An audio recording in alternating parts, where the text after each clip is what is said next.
ರೇಣುಕಾಸ್ವಾಮಿ ಕೊಲೆ ಕೇಸ್ ಪ್ರದೋಷ್ನನ್ನ ಮಾಫಿ ಸಾಕ್ಷಿಯಾಗಿ ಪರಿಗಣಿಸಿದ ಕೋರ್ಟ್. ಪ್ರಮುಖ ಮೂರು ಷರತ್ತು ವಿಧಿಸಿದ ಜಡ್ಜ್. ಅದೇನು ಗೊತ್ತಾ? ನೀವೇ ನೋಡಿ. ರೇಣುಕಾಸ್ವಾಮಿ ಕೊಲೆ ಪ್ರಕರಣಕ್ಕೆ ಸಂಬಂಧಪಟ್ಟಂತೆ ಪ್ರದೋಷ್ ರಾವ್ ಅವರನ್ನ ಮಾಫಿ ಸಾಕ್ಷಿಯಾಗಿ ಪರಿಗಣಿಸಲು ಬೆಂಗಳೂರು ಕೋರ್ಟ್ ತೀರ್ಮಾನಿಸಿದೆ. ಜೊತೆಗೆ ಪ್ರದೋಷ್ಗೆ ಹಲವು ಷರತ್ತುಗಳನ್ನು ಹಾಕಿದ್ದು ಪ್ರತ್ಯೇಕವಾಗಿ ನ್ಯಾಯಾಂಗ ಬಂಧನಕ್ಕೆ ಸೂಚಿಸಿದೆ.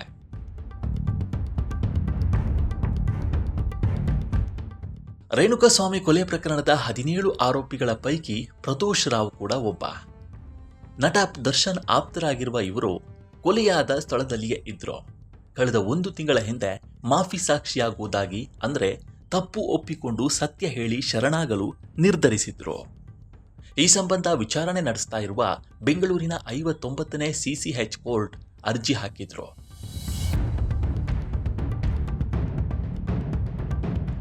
ಖುದ್ದು ವಿಚಾರಣೆ ನಡೆಸಿದ ಕೋರ್ಟ್ ಅವರ ಅರ್ಜಿಯನ್ನ ಪರಿಗಣಿಸಿ ಶರಣಾಗಲು ಅವಕಾಶ ಮಾಡಿಕೊಟ್ಟಿದೆ. ಪ್ರದೋಷ್ಗೆ ಕೋರ್ಟ್ ಷರತ್ತುಗಳನ್ನು ವಿಧಿಸಿದೆ. ಘಟನೆಗೆ ಸಂಬಂಧಪಟ್ಟಂತೆ ಸಂಪೂರ್ಣ ಸತ್ಯವನ್ನ ಹೇಳಬೇಕು. ಒಂದು ವೇಳೆ ಸುಳ್ಳು ಹೇಳಿಕೆ ನೀಡಿದ್ರೆ ಮತ್ತೆ ಆರೋಪಿ ಪರಿವರ್ತಿಸಲಾಗುತ್ತೆ. ಜೊತೆಗೆ ಸುಳ್ಳು ಸಾಕ್ಷಿ ಹೇಳಿದ ಪ್ರಕರಣವನ್ನ ಹೆಚ್ಚುವರಿಯಾಗಿ ದಾಖಲಿಸಲಾಗುತ್ತೆ.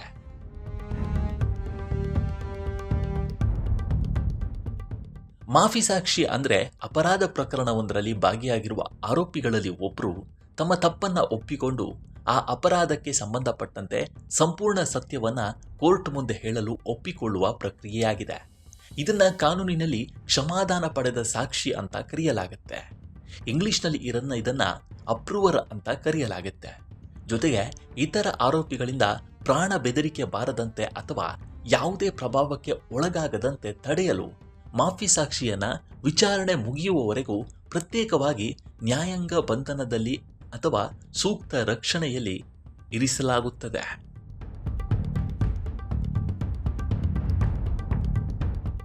ಆರೋಪಿಯು ತನಗೆ ತಿಳಿದಿರುವ ಎಲ್ಲ ವಾಸ್ತವಾಂಶಗಳನ್ನು ಅಪರಾಧದಲ್ಲಿ ಭಾಗಿಯಾದ ಇತರ ಸಹ ಆರೋಪಿಗಳ ಪಾತ್ರ ಮತ್ತು ಸಾಕ್ಷ್ಯಗಳನ್ನು ಕೋರ್ಟ್ ಮುಂದೆ ಯಾವುದೇ ಮುಚ್ಚುಮರೆ ಇಲ್ಲದೆ ಸಂಪೂರ್ಣವಾಗಿ ತಿಳಿಸ್ತಾನೆ.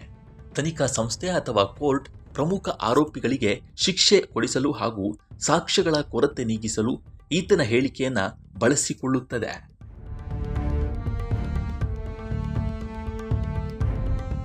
ತನಿಖಾ ಸಂಸ್ಥೆ ಅಥವಾ ನ್ಯಾಯಾಲಯ ಪ್ರಮುಖ ಆರೋಪಿಗಳಿಗೆ ಶಿಕ್ಷೆ ಕೊಡಿಸಲು ಹಾಗೂ ಸಾಕ್ಷ್ಯಗಳ ಕೊರತೆ ನೀಗಿಸಲು ಈತನ ಹೇಳಿಕೆಯನ್ನ ಬಳಸಿಕೊಳ್ಳುತ್ತೆ.